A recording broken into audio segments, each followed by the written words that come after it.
कालिया, कालिया भैया क्या कर रहे हैं? कालिया भैया, कालिया! पुत्र क्रोध से समस्या सुलझती नहीं और उलझ जाती है।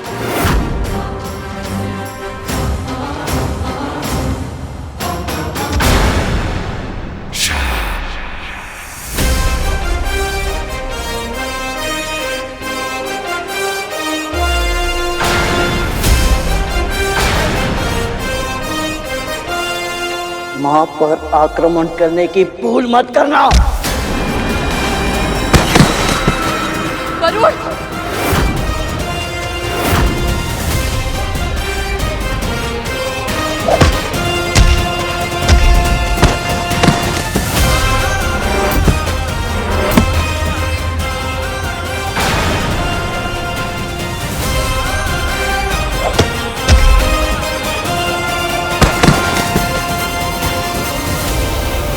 रुक जा गरुड़!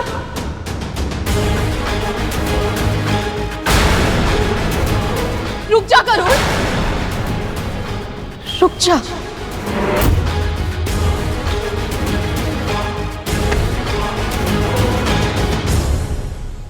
मां ने पुकार लगाई और जाकर छुप गया आंचल के पीछे। साहस है तो फिर से आकर एक शब्द और नहीं, पहले तुम मुझे लज्जित कर चुका है, अब क्या मेरा शीश लज्जा से झुकाएगा तू?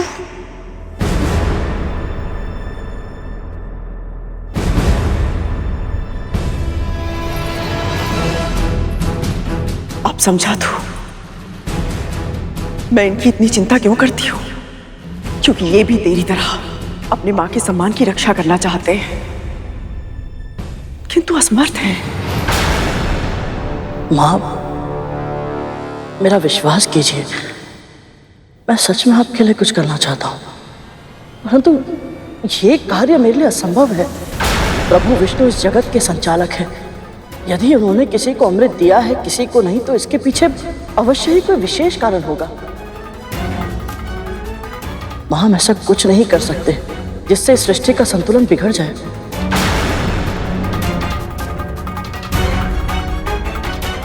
दीदी, यदि सभी प्राणियों के लिए अमृत आवश्यक होता तो नारायण बिना मांगे ही दे देते, बिल्कुल वैसे ही जैसे उन्होंने जल, वायु, सूर्य और वनस्पति ये सब हमें दिए हैं। मां, यदि आपकी कोई और इच्छा है तो प्रकट कीजिए, परंतु ये अधर्म मैं नहीं कर सकता।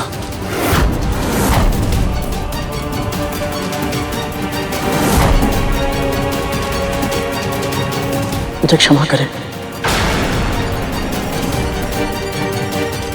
गरुड़ और विंता मां से जैसी आशा थी उन्होंने वैसा ही उत्तर दिया प्रभु। मुझे भी दृढ़ विश्वास था कि चाहे जो कुछ भी हो जाए, पर गरुड़ कभी अधर्म का मार्ग नहीं चुनेगा। जब तक ना खोने की आशंका, ना पाने की आशा, तब तक चुनाव सरल ही होता है देव। देखना तो ये कि जब दांव पर अमृत से भी कुछ बड़ा, तब गरुड़ अपना चुनाव बदलेगा या नहीं। अमृत से भी बड़ा? हाँ प्रभु, अमृत से बढ़कर क्या हो सकता है? धैर्य, धैर्य रखना होगा आप दोनों को।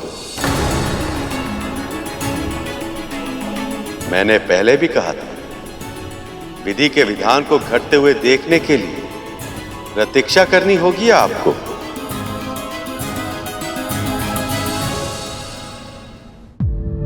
पर गरुड़, अधर्म तो तब होगा ना जब मेरे पुत्र अमृत या अमृत से मिलने वाली शक्तियों का दुरुपयोग करेंगे। मैं तुम्हें वचन देती हूँ, ऐसा कभी कुछ नहीं होगा। देवताओं की तरह वो भी केवल अपनी सुरक्षा के लिए उपयोग करेंगे उसे।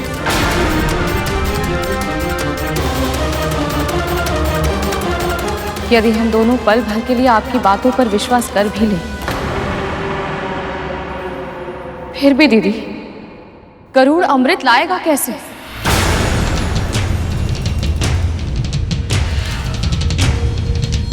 राहु ने छल से अमृत लाने का प्रयास किया था तो प्रभु विष्णु ने उसकी क्या दशा की थी? आज उसका सर और धड़ ब्रह्मांड में राहु और केतु बनकर भ्रमण कर रहे हैं। आपके पुत्रों ने बल से अमृत छीनने का प्रयास किया था तो उस युद्ध का परिणाम क्या हुआ था?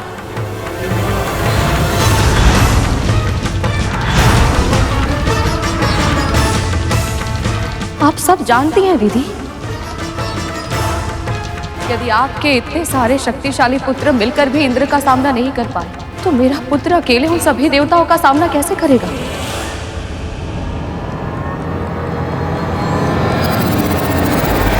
तो अंत में देवी विंता भूल कर ही बैठी। इन्हें यह नहीं कहना चाहिए था। ऐसा क्यों प्रभु? जिस पल देवी विंता ने पल भर के लिए कद्रू की बातों पर विश्वास करने की बात कही, उस समय इन्होंने बहुत बड़ी भूल कर दी।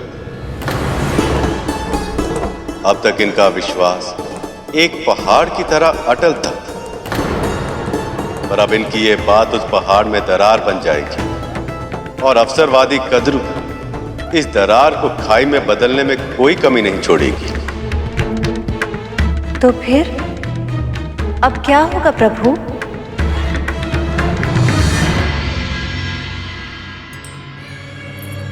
हम साथ में पले बढ़े, विवाह किया, जीवन का अधिकतम समय हम दोनों ने एक दूसरे के साथ बिताया, किंतु आज भी एक प्रश्न मेरे मस्तिष्क में घूमता रहता है।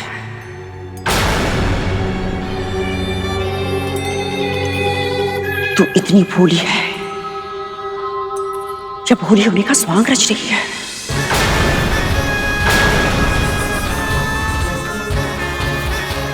अपने इस पुत्र के सामर्थ्य पे तुझे संदेह है, जिसे वाल्खिल्य ऋषियों ने इंद्र से 1 सहस्त्र गुना अधिक शक्तिशाली होने का वरदान दिया था।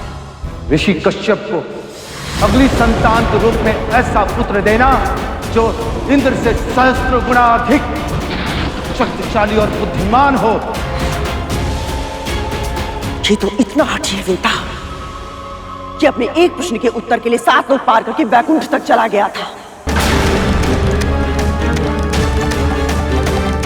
असुरों की सेना का सामना इसने अकेले किया। यदि आपकी सेना का कोई एक ही योद्धा मुझे पराजित करके इस रेखा को पार कर लेगा, मैं स्वयं अपनी हार मानकर यहां से चला जाऊंगा। सूर्य का ताप इसका एक पंख तक न जला सका, शनि की वक्र दृष्टि इसका कुछ न बिगाड़ सकी। जिस मंद्रांचल पर्वत को असुर और देवता हिला तक नहीं पाए थे, तेरे पुत्र ने उसे स्वयं अपने हाथों से उठाया। जब ये सब कुछ कर सकता है तो मेरे लिए अमृत लाना कौन सी बड़ी बात है? वो भी तब जब ये स्वयं उसे जयंत के साथ मिलकर स्वर्ग की सुरक्षा रेखा में रखकर आया हो।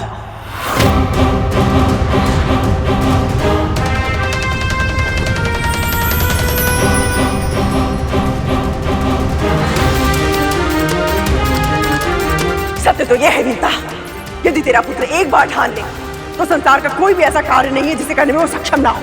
वो कुछ भी कर सकता है, कुछ भी।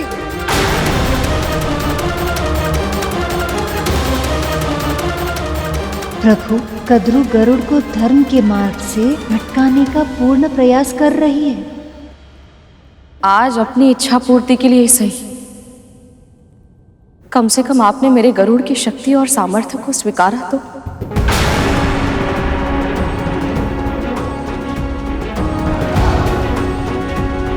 वो सब मैं इसलिए कर पाया था क्योंकि मेरे साथ मेरी माँ के आशीर्वाद की शक्ति थी। और जब तक प्रभु और माँ का आशीर्वाद मेरे साथ है, मेरे लिए कोई भी कार्य असंभव नहीं।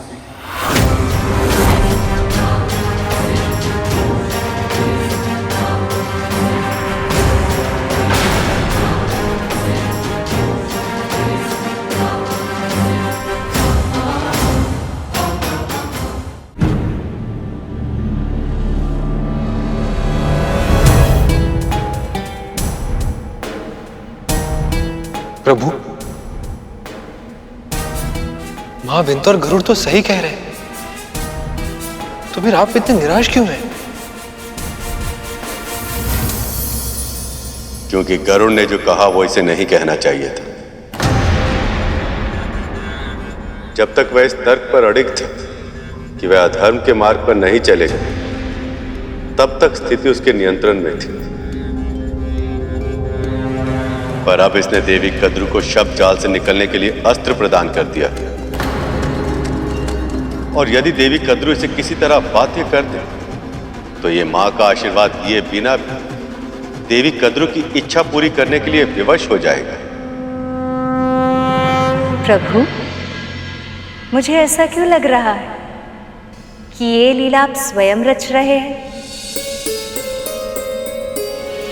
और इसे साकार होते हुए देख आप मन ही मन प्रसन्न हो रहे हैं।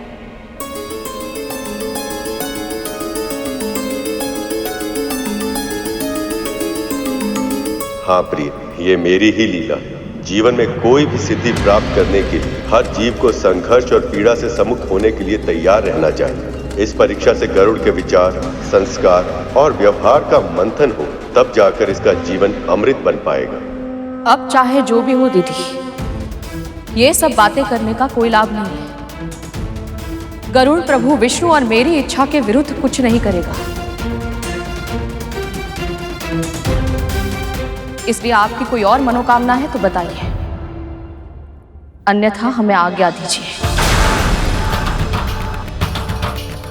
मां ने रोक लिया, अन्यथा दासी मां और उसके पुत्र दोनों को मां की बात नहीं मानने के लिए जरूर दंड देता। चल गरुड़।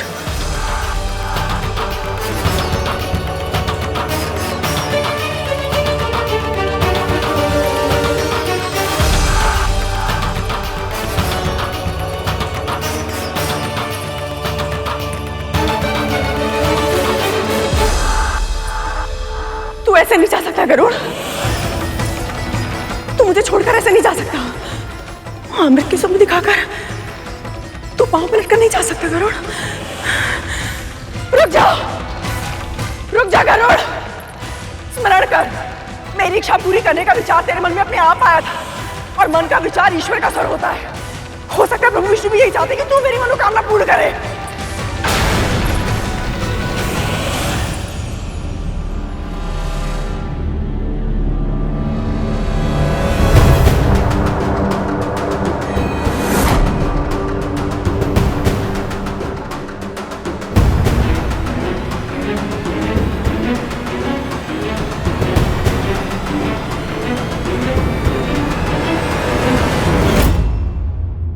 चल गरुड़।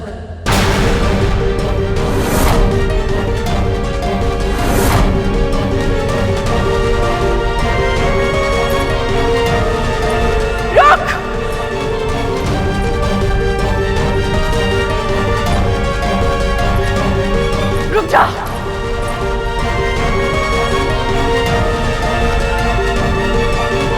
बस एक बार ये मेरी इच्छा पूरी कर दे, फिर तू जो चाहेगा मैं सब करूंगी। कोई इच्छा नहीं है हमारी।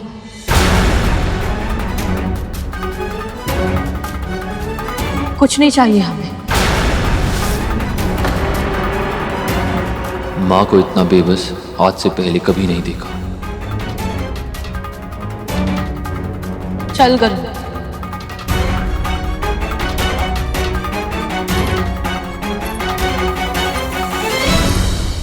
मुक्ति भी नहीं,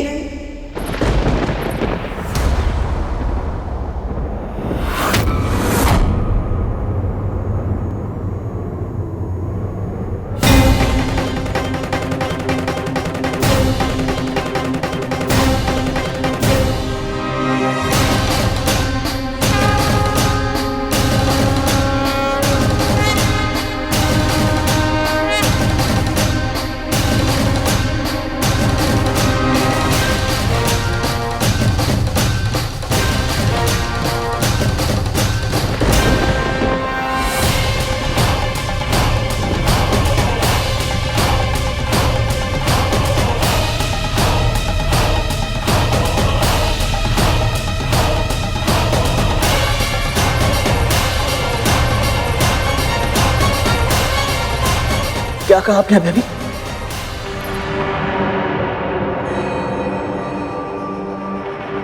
तू मुझे अमृत लाके दे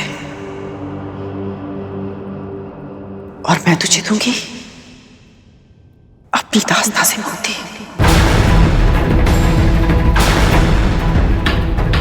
जिस पल तू मेरे नेत्रों के समक्ष अमृत लाकर रखेगा, बस उसी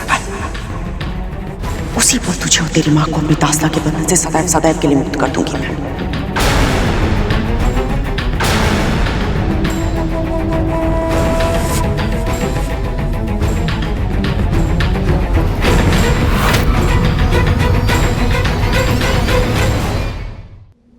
हे प्रभु, इतनी कठिन परीक्षा। प्रभु, आप इतने निष्ठुर कैसे हो सकते हैं? गरुड़ सीधा साधा भोला भक्त है आपका। इतने बड़े धर्म संकट में डालने से पहले आपका हृदय नहीं कांपा? एक ओर उसकी मां की मुक्ति और दूसरी ओर धर्म। उसके पास विकल्प ही क्या है? वो जो भी धर्म का मार्ग चुनेगा, कोई ना कोई अधर्म तो करेगा ही।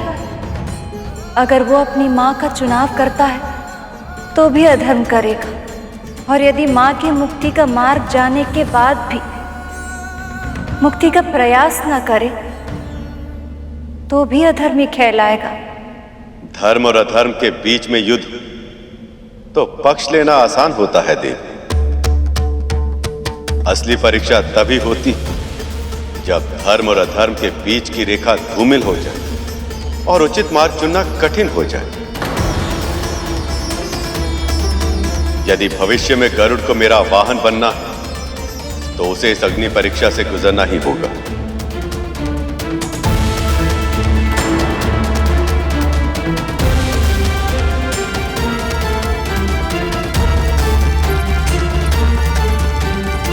गरुड़, चल मेरे साथ।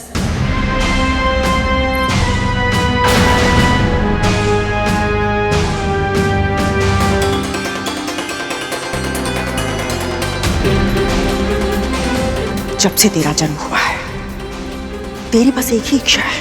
कोई इच्छा नहीं है तेरी। अपनी मां की मुक्ति। नहीं चाहिए मुक्ति मुझे। आज तेरे सामने वो अवसर है कि तू अपनी हर इच्छा पूरी कर सकता है, अपनी मां को हर बंधन से मुक्त करवा सकता है। बस एक बार मुझे अमृत कलश लाके दे दे। बोल, करेगा ना ये कार्य अपनी मां के लिए?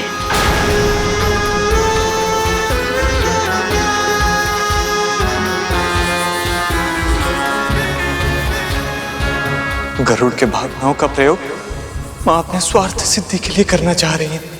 मैं तो ये सोच रहा हूं तब तो कि गरुड़ अब क्या करेगा। समुद्र मंथन से निकलने वाला अमृत तेरे जीवन के सारे विष को समाप्त कर देगा। ऐसा कौन सा कार्य करना है मुझे जिसके लिए आप दोनों ने मुझे शिक्षा दी? उस कार्य को समझने के लिए तुम्हें देवी कद्रू के मन को समझना होगा। जाओ पूछो उनसे कि उनके मन की सबसे बड़ी इच्छा क्या है।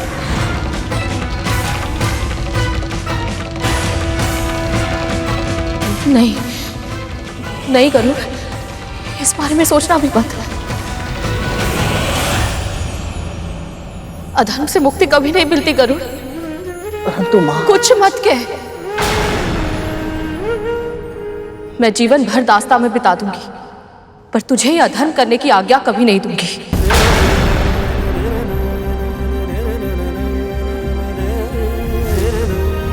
अनेक बार मुझे भावुक करके, भ्रमित करके, नियंत्रित करके अपनी इच्छा मनवा चुकी है आप। पर अपने पुत्र के जीवन के साथ फिर से ये खेल मैं आपको कभी नहीं खेलने दूंगी।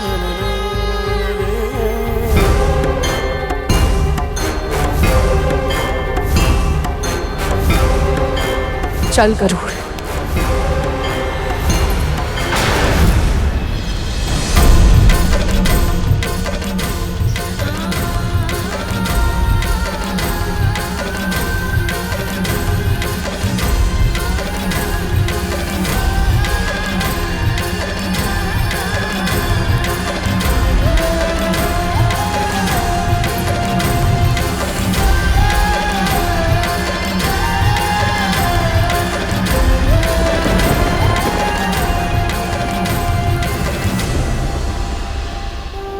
क्षमा करना मां, किंतु आपको दास्ता से मुक्त कराने हेतु यदि मुझे आपके विरुद्ध भी जाना पड़े तो मुझे स्वीकार है।